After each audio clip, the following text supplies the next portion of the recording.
Bueno, vamos a empezar ahora ya con el último video de esta sección, que es acerca del manejo de inventarios, ¿sí?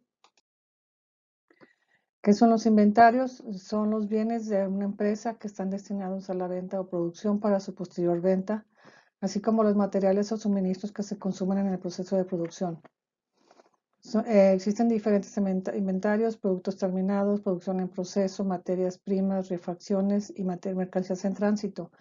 Obviamente, depende del tipo de empresa que tengamos, son los inventarios que vamos a tener, ¿sí? No todas las empresas tienen los mismos inventarios.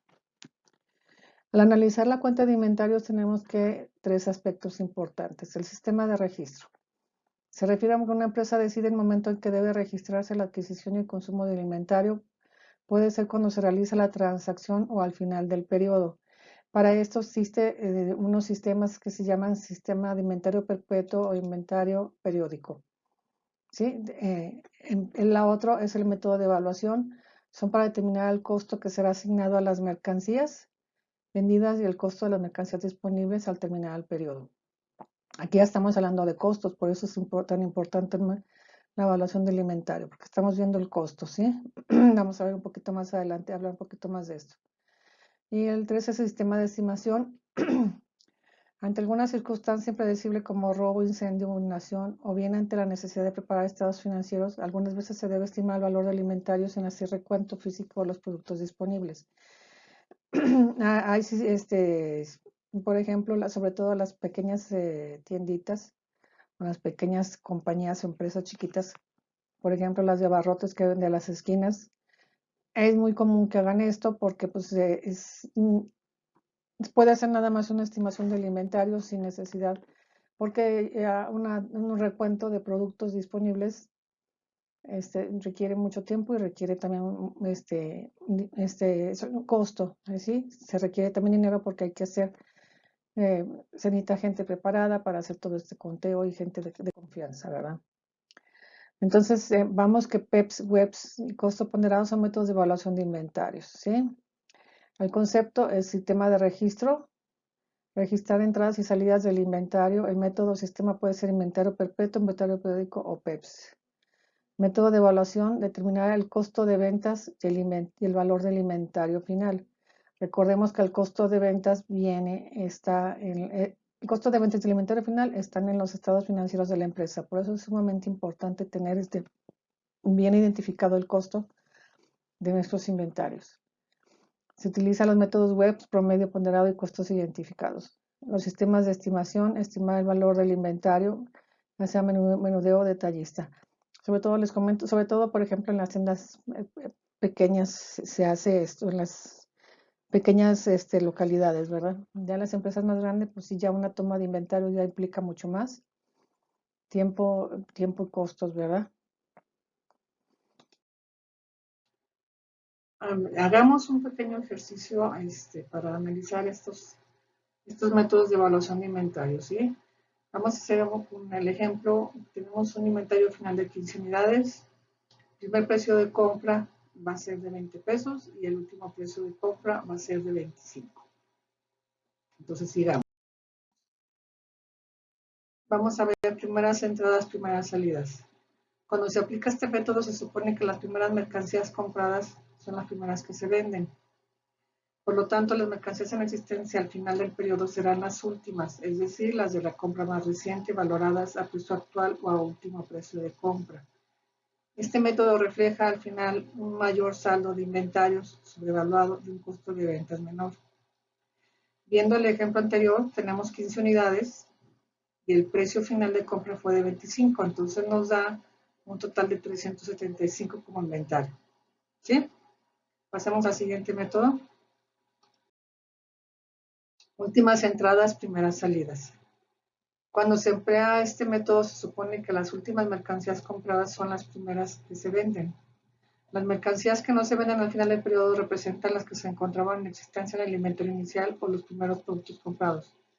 Cuando se utiliza este método PEPs, WEPs, para evaluación de inventario, se supone que los primeros artículos comprados son los últimos que se venden. Por lo tanto, el inventario final debe evaluarse según el primer precio de compra o el más antiguo. De acuerdo con este método, el inventario final es menor, subvaluado y el costo de ventas es mayor. Recuerde que este método ya no puede utilizarse bajo las normas del IASB y el normas de información financiera. Aquí está el ejemplo, son 15 unidades que tenemos de inventario y 20 es el primer precio que tenemos de compra, entonces nos da 300. Aquí esto es sumamente importante, ¿sí? Este método ya no está recomendado bajo las normas del IASB ni de las normas de información financiera. El de promedio ponderado. Este método reconoce que los precios varían según se adquieren las mercancías durante el periodo. Por tanto, de acuerdo con él, las unidades de inventario final deben ser valoradas al costo promedio por unidad de las existencias disponibles durante todo el año. Antes de calcular el valor del inventario final, mediante el método de promedio ponderado, es necesario determinar el costo promedio por unidad, que después se aplicará al número de unidades del inventario final. Aquí está. Este es el primer precio, el segundo precio, el precio final. Se suman entre dos porque estamos sacando el promedio, 22.5, lo multiplicamos por las 15 unidades que tenemos en inventario final y nos da este inventario. Si nos damos cuenta, los tres inventarios dan totalmente diferentes, por eso es importante saber qué. Bueno, entonces, después de verlos, cada método, vamos a hacer un resumen. Aquí tenemos una tabla con método PEPS, primeras entradas, primeras salidas. Tuvimos aquí 15 unidades de inventario final con el precio inicial, nos dio 375.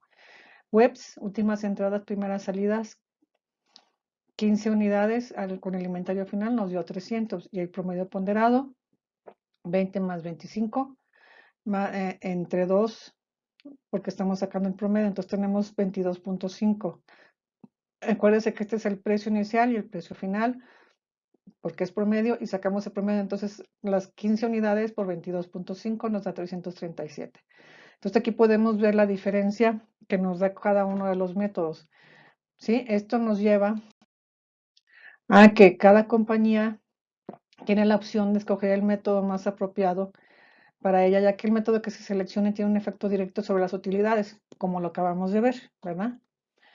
El contador de la empresa debe exponer en forma clara y precisa el método utilizado para valorar los inventarios y otras partidas de los estados financieros y aplicarlo en forma adecuada para que las personas interesadas en la empresa puedan tener una información correcta. El contador debe de estar muy empapado acerca de cuál es el mejor método de la empresa y por qué. Y tiene que saber, se debe saber aplicar el método correcto para la empresa. ¿Sí? Bueno, ahora vamos a ver qué vamos a hacer con las razones financieras ya cuando las tengamos ya hechas. Para saber cómo está nuestra empresa, debemos comparar nuestras razones financieras con otras razones financieras, ya sea de nosotros mismos o de otras empresas del mismo ramo. Y así sabremos qué tan bien o qué tan mal estamos. Porque como de nosotros mismos, por ejemplo, si tenemos un proyecto en el cual ya tenemos todos los cálculos, ahí podemos tener nuestras razones financieras, que son los estados financieros pro forma que son a futuro, ¿sí? Los análisis implica dos tipos de comparaciones. El analista lo puede comparar con una razón actual, con una pasada o una esperada en el futuro para la misma compañía, que es lo que les mencionaba, unos estados financieros pro forma. Cuando las razones financieras se organizan para cierto número de años, el analista puede determinar la composición del cambio y si ha habido mejora o deterioro en la condición financiera de la empresa y su desempeño en el tiempo. O sea, con estados financieros antiguos podemos ver cómo ha estado la situación financiera de la empresa en cierto punto, ¿verdad? En cierto renglón o sea, podemos analizar la empresa anterior y podemos también verla a futuro con los estados financieros pro forma. ¿Sí? Y así ver cómo ha ido la empresa. Y la segunda manera de compararla es a través de fuentes externas y fuentes de razones industriales. El segundo método de comparación incluye comparar las razones de una empresa con las de otras similares o con los promedios industriales del mismo momento. Tal comparación da una visión de la condición financiera y el desempeño relativo de la empresa. También ayuda a identificar cualquier desviación significativa con respecto a un promedio de la industria aplicable o estándar. Sin embargo, las razones promedio no deben de tomarse como metas, más bien como guías generales.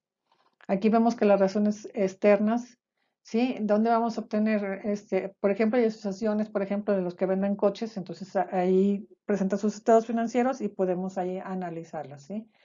Aquí también es muy importante, aparte de que sean del mismo ramo, tienen que ser eh, del mismo momento, ¿sí?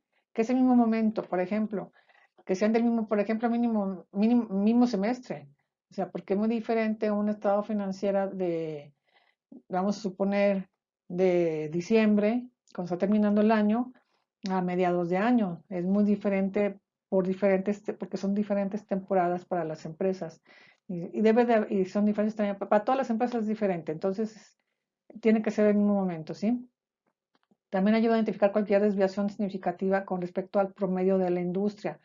Como estamos en alguna cámara, por ejemplo, de abarrotes o de lo que sea el negocio, ahí podemos ver el promedio de la industria y ahí podemos ir checando ya si tenemos alguna desviación que sea significativa. Entonces, para ahí dedicarnos a analizar precisamente ese punto.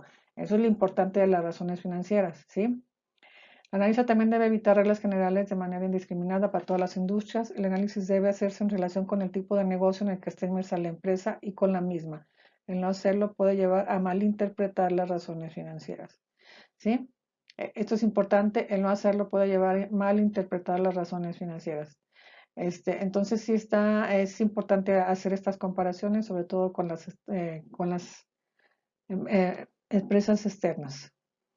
Por lo anterior, los datos contables de diferentes compañías deben de estandarizarse, esto es ajustarse para lograr una comparación. Es ya lo que se mencionaba acerca de, por ejemplo, que tienen que tener, por ejemplo, el mismo manejo de inventarios, de evaluación de inventarios, porque ya vimos la diferencia con todos los inventarios, cómo se manejan los PEPs, webs y costo promedio, entonces los inventarios quedan muy diferentes, que tengan más o menos el mismo manejo, que sigan las normas de información financiera y todo eso para poderlas comparar. Si no, entonces pues va a ser muy difícil tomar una buena decisión. Las razones financieras nada más nos van a dar, nos pueden empezar a brincar promedios o foquitos rojos. No nos van a dar toda la información que necesitamos, pero por ahí nos podemos ya, si nos brinca alguna razón financiera, entonces ahí sí podemos ya empezar a buscarle un poquito más. Entonces ya pasemos a la siguiente sección, que son ya, ahora sí, las razones financieras más utilizadas. Muchas gracias.